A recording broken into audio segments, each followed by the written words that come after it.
Hello friends, welcome back to my channel. আশা করি সবাই ভালো আছো, আমিও ভালোই আছি। ভূতের মুখে রাম নাম যদি শুনে থাকো তাহলে বুঝবে আজকে বেচুর মুখে যখন আমি সম্মানের কথাটা শুনলাম না, আমার অ্যাজ ইফ ভূতের মুখে রাম নামের মতোই লাগলো। কি বলে সম্মানের কথা, কার মুখে সম্মানের কথা? যার নিজের সম্মান কোথায় আছে সে নিজেই জানে না, সে দেখছে অন্যের সম্মান, অন্যের সম্মানের রোজগার, নিজের রোজগার। হ্যাঁ, মানে হাজারো দৃষ্টান্তমূলক উদাহরণ নিয়ে আসলো। যাই হোক, অবশ্যই একটা দিন আমি বেচুকে নিয়ে বলিনি, কারণ বলতে ইচ্ছা হয়নি, মোরারলেস বলতে ইচ্ছা করে না। কিন্তু কি বলতো, যেহেতু টিনাকে নিয়ে কাজ করছি, টিনার বিষয়টা দেখছি, কাজেই দেখতে তো হবেই টিনার অপোনেন্টকে, ওইখানে গিয়ে অপারগ হয়ে পড়ি। কাজেই ভিডিওর মধ্যে দিয়ে যেতেই হয়, ক্রমশ বিরক্তিকর হয়ে পড়ছে, তবুও ফলো করতে হয়। যাই হোক, সেটা কথাটা হচ্ছে সম্মান অসম্মানের রোজগার। বাঁচার জন্য যেটুকু দরকার সেটুকু হলেই হবে, তার বেশি প্রয়োজন নেই। তা বাঁচার জন্য যেটুকু সেটুকু তো ছিলই, তার বেশি যেটুকু হলো সেটুকু তাহলে নিজের কাছে রাখার তো প্রয়োজন নেই, দান ধ্যান করুক না। কারণ গ্রামে অনেক গরিব মানুষ আছে, বিশেষ করে তোমরা দেখেই থাকবে বেচুরামের গ্রামে অনেকই দুস্থ মহিলারা আছে। যেমন কিনা ওই এক বুড়ি দিদা আসে না, সেই উনি আছেন, বা আরও নিশ্চয়ই আছে, সবাইকে তো আর দেখায় না। অনেক সময় এই নাড়ু মুড়ি চিড়ে করার সময় চলে আসে লোকজন, তা সেই সব লোকদের দান ধ্যান করুক না, তার বদলে নিজের আয়েসের আড়ম্বর বা আয়োজন করছে না, এটার প্রশ্ন তো আসে। কারণ তার তো বেশি চাহিদা নেই, তার তো সামান্যতম চাহিদা, তার তো দরকার সুখের নিদ্রা, তার তো অর্থের প্রয়োজন নেই, কাজে ভিউজ নিয়ে চিন্তাও নেই। কাজে ওই ব্যাপারটা ভিউয়ার্সরা তোমরা টেনশন নিও না, কারণ যেটা প্রয়োজন সেটা হলো শান্তি, আর সেটা অবশ্যই ভেকু বলে ফেলছি, বেচুর কাছে আছে। তা বেচারাম কাকে নিয়ে বলছে, কার সঙ্গে নিজের তুলনা করছে, আশা করি তোমরা বুঝতে পেরেছো, অবশ্যই বুঝতে পেরেছো, নতুন করে বলার দরকার নেই। কিন্তু সেই তাকে বলতেই হয়, সেই তাকে মানে যাকে সে মুখেও আনতে চায় না, তাকে তার আলোচনার বিষয়বস্তু করে তুলতে হয়। কারণ না হলে তার ভিডিওতে কেউ ঢুও মারে না। কারণ তার নিজের ভিউয়ার্সরাও চায় সে তার মানে পুরনো বউকে এমনভাবে দিক, এমনভাবে আঘাত করুক, এমনভাবে বলুক যাতে কিনা মজা এসে যায়। সেটাই ট্রাই করে চলেছে দিনের পর দিন আমাদের বেচারা। অভ্যাস নেই তো, অভ্যাস তৈরি করতে হচ্ছে। কারণ এতদিন লোকের মুখ দিয়ে বলিয়েছি, কিন্তু লোকের মুখের ঝালটা এখন আর ভিউয়ার্সরা খাচ্ছে না, এখন নিজেকে বলতে হবে। কারণ এখন চান্স এসেছে নিজের বলার, না হলে ভাই লোক বিশ্বাস করছে না। তো সেটাই হয়ে গেছে ব্যাপার। তার জন্য এই ভিডিওর শেষে মন কি বাত বলতেই হয়। তা প্রচুর মন কি বাত বলে ফেলেছে ভিউয়ার্সদের কাছে, আমাদের কাছে, আমাদের বেচারাম। কিন্তু আজকে যেটা লেটেস্ট বললো, ভাই হাততালি দেওয়ার যোগ্য, যে ছেলে নাকি তার মার কাছে গেলে মার গালে জুতোর বাড়ি দিয়ে চলে আসবে। তা মার গালে যে জুতোর বাড়ি দিতে হয়, এইটা ওই বাচ্চাটাকে কে শেখাবে? এইটাই হলো আমার কাছে আজকের প্রশ্ন মিস্টার বেচারামকে। কে শেখাবে যে মায়ের গালে জুতোর বাড়ি দিতে হয়? কারণ আমাদের বেচারাম কি দিনান্তে বা দিনের শুরুতে তার মায়ের গালে দুটো করে জুতোর বাড়ি দেয় কি? না হলে ছেলেটা কোথা থেকে শিখবে যে জুতোর বাড়ি কী জিনিস, জুতোটা তুলে কিভাবে গালে কোন জায়গায় বাড়িটা দিলে মায়ের অপমান হবে, তারপর কিভাবে আবার বাবার কাছে ফিরে আসতে হবে, এই যে একটা ট্রেনিং, এটা বাচ্চাটা কি করে শিখবে আর কেই বা শেখাবে? এইটা হলো আমার প্রশ্ন আমার ভিউয়ার্সদের কাছেও। তারা যাতে এই প্রশ্নটা অবশ্য করে মিস্টার বেচারামের কমেন্টস বক্সে গিয়ে করে। ঠিক কিনা, ঠিক বলছে কিনা অবশ্যই কমেন্টসের মাধ্যমে আমাকে জানিও। রোজগার মানুষ অনেকভাবে করে, একদম সত্যি কথা। কেউ সৎ পথে করে, কেউ অসৎ পথে করে।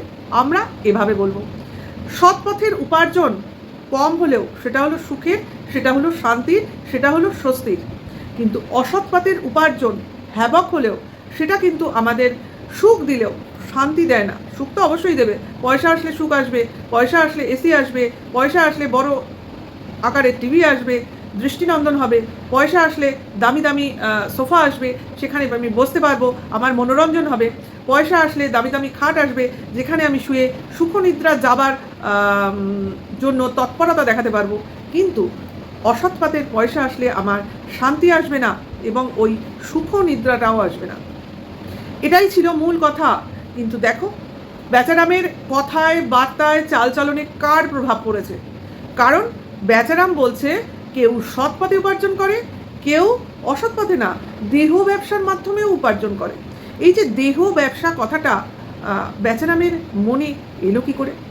দেহ ব্যবসাজনিত ও কী দেখেছে যে দেহ ব্যবসার নামটা আসতে হলো? মানে পতিতাবৃত্তি আর কি। সেটা ওর মনে এলো কেন? কারণ ও নিজে মুখে বলেছে ভাই ওর কাছে যেসব কল রেকর্ডিং আছে, চ্যাট আছে, সেগুলো কিন্তু সমস্তই লেখা পড়ার মাধ্যমে, হ্যাঁ, কোনোটাই কিন্তু ভিডিও কল নেই। তাহলে এই এবং চাক্ষুষ ফিজিক্যালিও কেউ কোথাও যায়নি। তাহলে এখানে ওই দেহ ব্যবসা বা পতিতাবৃত্তির কথাটা বেচারামের মুখে উদাহরণ হিসেবে এলো কেন? এটা কি কোনো সঙ্গদোষ, না মনের ভেতর থেকে বেরোলো? কি হলো, কিভাবে এলো? এর আগে তো কোনোদিন এই পতিতাবৃত্তির নামটা আমাদের বেচারামের মুখ দিয়ে শুনিনি। আজকে দীর্ঘ 11 মাস পরে বেচারাম বলছে পতিতাবৃত্তির কথা। অথচ আমরা কিন্তু টিনাকে সবসময় দেখেছি তার বাপের বাড়িতে, না কোথাও উকি মেরে দেখতে চাইনি। বেচারামের মতো কোনো বন্ধ ঘরে উকি মারিনি, বেচারামের মতো কোনো খাটের তলায় উকি দিইনি। যা দেখেছি সামনে দেখেছি। বাবা মার সঙ্গেই ছিল মেয়েটা, সবসময় ছিল। কোথাও কোনো সময় তার ফ্যামিলির লোকজন ছাড়া তাকে অন্য জায়গায় দেখিনি। কিন্তু তাকে দর্শকরা যাই বলুক না কেন, আমরাও তো বলি বেচারামকে কত, তাতে কি বেচারামের গায়ে আসে যায়? তাহলে টিনার কেন আসে যাবে? কারণ কোনো জিনিসের প্রুফ আমাদের কাছে নেই, ওদের কাছেও নেই। তার জন্যই শুধু বলে আর বলার জন্যই বলে, না হলে প্রুফ এতদিনে তোমরা ভিডিওর মাধ্যমে দেখতেই পেতে। যেটা যখন দেখা গেছে নিশ্চয়ই দেখিয়ে দিয়েছে, যেটা দেখা যাচ্ছে না বা দেখানো যাচ্ছে না সেটা ওদের কাছে নেই, এটা জেনে রাখো। ও যে বলছে দেখানো যাবে না, সম্ভব নয় দেখানো, ওটা ফাউ কথা, ওটার কোনো মূল্যই নেই, ঠিক আছে? অথচ আমরা অনেককেই অনেক জায়গায় বিভিন্ন জায়গায় ঘুরতে ফিরতে দেখতে পারি, মানে দেখতে পেয়েছি, কিন্তু আমরা কখনো আমাদের মাথায় এইটা আসেনি যে সে এরমভাবে যাচ্ছে, অমুক জায়গায় একা যাচ্ছে, ওখানে গিয়ে দেখা করছে, সেও এইরকম কাজে যুক্ত হতে পারে। দেহ ব্যবসা, এই একটা দেহ ব্যবসার কথা ওই বেচারামের মাথায় এলো কী করে? এটা আমার খুব ভাবাচ্ছে এই কথাটা। কেউ কি মাথায় ঢোকালো যে এইভাবেও রোজগার হয়? আমার মনে হয় কেউ মনে হয় ব্রেইন ওয়াশ করেছে যে এইভাবেও জিনিসটা হতে পারে। কারণ ওদের মানে পুরো ইতিহাস ঘাটলেও ফ্যামিলির কেউ এই পেশায় জড়িত নেই। তাহলে ওর জিনিসটা মাথায় এলো কেন? আর ও এই যে অঞ্চলে থাকে সেই অঞ্চলে এই ধরনের বৃত্তির লোকজন কি তোমরা দেখতে পেয়েছো? না ওর বাড়িতে যাতায়াত আছে? আমি বলতে পারবো না। তবে যখন মাথায় এসছে তখন কিন্তু সম্ভাবনা কিন্তু উড়িয়ে দেওয়া যাচ্ছে না। যাই হোক, তাহলে ও বুঝেছে যে দেহ ব্যবসার মাধ্যমে প্রচুর অর্থ উপার্জন হয়। অভিজ্ঞতা হয়েছে কিনা বলতে পারবো না, কিন্তু অনুমান ভিত্তিক বলতেই পারি। কেন এই কথাটা মুখে এলো, মনে এলো এবং অন ক্যামেরা বলতে হলো? কথাটা হলো রোজগার যে যার ভাগ্যে করে, রোজগার যে যার ক্যাপাবিলিটিতে করে। এখানে কারোর সঙ্গে কারোর তুলনা হয় না, সবাই সবার যোগ্যতা অনুযায়ী রোজগার করে। এবার যার যা যোগ্যতা সে সেইটুকু রোজগার করে, তাতেই তাকে সন্তুষ্ট থাকতে হবে, তাতেই তাকে সুখনিদ্রা যেতে হবে, তাতেই তাকে তার পরিবারকে মেনটেন করতে হবে। বাস এই তো কথা। শুধু অন্যের রোজগার দেখে হিংসা করব, অন্যের রোজগার দেখে ধিক্কার জানাবো, আজে বাজে কথা বলবো, এই জিনিসটা কিন্তু খুবই ন্যাক্কারজনক। আচ্ছা, এরপরে কথাটা আসে সন্তানকে নেওয়ার কথা। অর্থাৎ সন্তান তার কাছে ভালো আছে, ভালো শিক্ষায় শিক্ষিত হচ্ছে অবশ্যই তার মতে, বেচারামের মতে, এবং ভালো ছেলের আখ্যা পাচ্ছে। মার কাছে গেলেই নাকি তার মানে বদনাম হয়ে যাবে, মার কাছে ছেলে দুদণ্ডও থাকতে পারবে না, কারণ ছেলে মার নাম মুখেও আনে না, কারণ মার সংসারে কোনো মূল্যই ছিল না, মার কোনো কাজই করতো না ছেলের প্রতি। আচ্ছা, এই বেচারাম কি ওর ভিউয়ার্সদের অন্ধভাবে না মূর্খভাবে? আমরা 3 বছরের ভিডিও পুঙ্খানুপুঙ্খ দেখেছি, আমরা দেখেছি কিভাবে মার সঙ্গে ছেলেটা সময় কাটাতো, কিভাবে মা বাপের বাড়ি গেলে, মানে বাচ্চাটার মামার বাড়ি গেলে বাচ্চাটাও মার সঙ্গে যেত। তাহলে কেন বলছে বাচ্চাটা মার সঙ্গে ছিলই না বা মা বাচ্চাটার কিছুই করেনি? আমরা সবই দেখেছি, তবুও কেন এই কথাগুলো প্রচার করার চেষ্টা করা হচ্ছে? আর কেনই বা বলা হচ্ছে সে নাকি এই 5 বছর ধরে সংসারে কিছুই করেনি, যা কিছু করেছে এরা করেছে তার টিনা বাদে, বাদবাকি টিনা এখানে শুধুই আরাম করেছে, খেয়েছে, ঘুমিয়েছে, শুয়েছে। ভাই, ব্লগিংগুলোর মধ্যে তাহলে টিনা কী করছিল? এই যে ছোটো ছোটো ড্রামা, ছোটো ছোটো নাটক, ছোটো ছোটো কমেডি ভিডিও, এখানে টিনা কী করছিল? এই যে তোমার ব্রাইডাল মেকআপের বিভিন্ন শর্ট ভিডিও, ওখানে টিনা কী করছিল? তাহলে কেন যদি টিনার ভিডিও সেভাবে কোনো কাজেই না লাগে, কোনো কিছুই না করে, কোনো ওর মানে কন্ট্রিবিউশনই না থাকে, তাহলে কেন চ্যানেলে ওর ভিডিওগুলো এখনও জলজল করছে? কেন ওগুলো ডিলিট করে দিচ্ছে না? ফেলা থুতুই তো। যেগুলো চ্যানেলের মধ্যে সজ্জিত হয়ে ঘুরে বেড়াচ্ছে। ও আসলে কি বলতো, ক্যামেরার মধ্যে থেকে সামনে বসে কথা বলে তো, ভাবে একটা ক্যামেরাই তো সামনে, নিজেকেই তো দেখতে পায় যেভাবে আমরা দেখি নিজেদের দেখি সেভাবেই তো কথা বলি। এমন তো নয় আমার সামনে ভিউয়ার্সরা, আমরা স্টেজে বসে আছি আর আমাদের সামনে মাইকে আমরা কথা বলছি আর সামনে সব দর্শকরা বসে আছে, সেইরকম পরিস্থিতি তো নয়। নিজেকে দেখছি, নিজেকে দেখে কথা বলছি। কাজে এখানে তোমার ভয় পাওয়ার কিছু থাকে না এবং আত্মবিশ্বাস ক্রমশ বাড়ে। সে আমি মিথ্যাই বলি আর সত্যিই বলি, সেই জিনিসটাই বসে বসে বেচারাম করে যাচ্ছে। অর্থাৎ সে ফুললি মানে কি বলবো, আত্মবিশ্বাসের সঙ্গে মিথ্যা কথা বলে যাচ্ছে, তার ভিউয়ার্সদের মাথাকে ব্রেন ওয়াশ করতে চাইছে, বোঝাতে চাইছে তোমরা এতদিন ধরে 3 বছর ধরে যে আমার ভিডিওগুলো দেখেছো সেগুলো সব ভুলে যাও। মানে অ্যাকচুয়ালি ওর পুরনো ভিউয়ার্সের মেমোরি ডিলিট করে দিতে চাইছে এবং বলতে চাইছে যে টিনা বলে কেউ সেভাবে ওর চ্যানেলে ছিলই না, চ্যানেলে ওর কোনো মানে কাজই করেনি, সংসারেরও কাজ করেনি, শুধু খেয়েছে, ঘুমিয়েছে আর করার মধ্যে করা একটা ছেলের জন্ম দিয়েছে, যেটা নিয়ে ওরা ধুয়ে জল খাচ্ছে। খুব একটা সৎ ছেলের, আদর্শ পিতার এবং পত্নীকে ভালোবাসা বা পত্নীব্রতা স্বামীর একটা আদর্শ কথাবার্তা আজকের ভিডিওতে আমরা দেখতে পেলাম। ঠিক আছে, কারণ সে খুবই সৎ, সে জীবনে ভালো ছাড়া কোনো খারাপ কাজ করেনি। সে যেদিন এই জগতে থাকবে না তখন লোকেরা বলবে ওই লোকটা খুব দানি ছিল, মানে খুব দান করতো আর কি, লোকের ভালো ছাড়া খারাপ করেনি। যদিও স্ত্রীকে বেঁচে বড় বাড়ি বানিয়েছে, আসবাবপত্র এনেছে, তবু লোকটা মনে কিন্তু খুব সৎ ছিল এবং স্ত্রীকে শুধু সে বেঁচে ক্ষান্ত হয়নি, তার এতটাই সে উদার ছিল, তার যে দিদিরা ছিল কন্ট্রোভার্সি তাদেরকেও বলেছে শুধু আমি কেন একা বেঁচে ইনকাম করব, তোমরাও বেঁচে খাও। মানে সে এতটা উদার ছিল, সবাইকে বেচার জন্য ছেড়ে দিয়েছিল।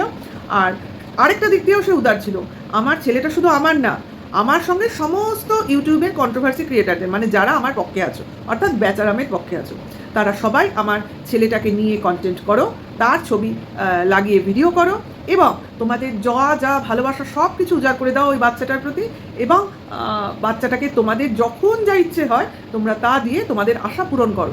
কারণ আমার পরের ভবিষ্যৎ ইউটিউবার, আমাদের ভবিষ্যৎ প্রজন্ম, মানে যে কিনা ইনকাম করে আমাদের খাওয়াবে, আমাদের ফ্যামিলি মেম্বারদের, সে কিন্তু তোমাদের সামনে, তোমাদের সঙ্গে, আমার সঙ্গে বড় হবে, মানে সাইজে বড় হবে এবং ব্লগিংয়ে ক্রমশ পারদর্শী হয়ে উঠবে। দেখো সে কিন্তু এখন নকল আসল বুঝতে শিখে গেছে, কারণ সে একটা গাছ, মানে নকল বনসাইকে চিনতে পেরেছে যে ওটা আসল না, ওটা নকল। তার সঙ্গে সঙ্গে বাচ্চাটা এটাও বুঝতে পেরেছে যে তার বাবা ভীষণ মিথ্যা কথা বলে, কারণে অকারণে, দরকার নেই তাও মিথ্যা কথা বলে। আবার এটাও বুঝতে পেরে গেছে তার ঠাকুমা রান্না করে, কিন্তু বাচ্চাটার মানে নাতিটার জন্য রান্না করে না, মানে নাতি যে ভালো জিনিসগুলো খায় সেইগুলো রান্না করে না, কিন্তু রান্না করে। হ্যাঁ, মাঝে মাঝে সে যেটা ভালোবাসে আটার রোল, সেইটা বানিয়ে দেয় তার বাবা, কারণ তার বাবা করার কিছু নেই, তার সন্তান সে তো ভালোবাসবেই। ঠাকুমার অতটা দায়বদ্ধতা নেই, কারণ তার নিজের সন্তানকেই সে ভালোবাসতে পারেনি। এটা তো পরে, মানে ছেলের ঘরের ছেলে, বুঝতে পারছো তো, একে ভালোবাসা দেখাতে হবে। আদৌ ভালোবাসে কিনা সেটা তো তার মনে আছে, ছেলেকে দেখানো যাবে না। তাহলে ছেলে যদি আমায় খেতে না দেয়, মানে ছেলের চোখের যদি আমি চক্ষুশূল হয়ে যাই, এই বয়সে আমি কি করব? আমার করার কিছু নেই, সবই তো ছেলেকে তেলিয়ে আমি চলবো, আমাকে তেলিয়ে ছেলে চলবে, তবে না ফ্যামিলি বন্ডিং, তবে না একটা ফ্যামিলিকে আদর্শ ফ্যামিলি বলা হবে, তাই না? এটাই বলতে চেয়েছে আমাদের বেচারাম। তারপরে সে একটা লাইভ হলো সন্ধেবেলা, সে তো আদর্শ লাইভ হলো। সেই লাইভে বেচারামের ভারী দুঃখ, সে তার জীবনের এক প্রিয় বন্ধুর দুঃখজনক কাহিনী টেনে নিয়ে আসলো এবং সেগুলো সে মনোরঞ্জন করতে লাগলো ভিউয়ার্সদের সেই গল্প বলে বলে। কিন্তু ভিউয়ার্সদের গল্প বলে ঘুম পাড়াতে পারলো না, তাদেরকে গল্পটা সেরকম খাওয়াতে পারলো না, কারণ কিছু দর্শক এসে তো সেই গল্পে ব্যাঘাত ঘটাচ্ছিল, মানে সেই গল্পটা টানাতে পারছিল না।